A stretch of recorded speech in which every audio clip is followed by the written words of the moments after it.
High বন্ধুরা, দেখো সেদিনকে আমি, মা আর আমার ছেলে আমরা যাচ্ছি এখন টোটো করে আমাদের যে নবদ্বীপের মহাপ্রভু বাড়িতে, সেই মহাপ্রভু বাড়িতে প্রসাদ খেতে। ওই মহাপ্রভু বাড়িতে আমার জেঠু, কাকা, বাবা সবাই থাকে।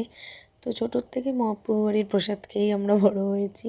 আর এটা এখন যাচ্ছি রাধাবাজারের ওপর দিয়ে। আর এই রাধাবাজারে দেখো চৈত্র সেল বসেছে। তো সেলের সেই কেনাকাটা হচ্ছে দিনের বেলাতেই, মানে টোটো যাওয়া যাচ্ছে না, এত ভিড়। আর রাতের বেলায় তো এই রাস্তা দিয়ে টোটো যেতেই দেয় না। আর রাতের বেলায় তো মানে ভিড়, মানে লোকের মানে এত ভিড় বলে বোঝানো যাবে না। তো চলো এখন যাচ্ছি। আর চারিদিকে দোকানপাট আর নানান জিনিস দেখে সত্যিই চোখ দাঁড়িয়ে যায়। আর এটা দেখো তারপরে চলে এসেছি আমরা মহাপ্রভু বাড়িতে। এই হলো আমাদের মহাপ্রভু।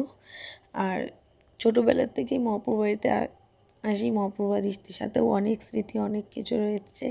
তো চলো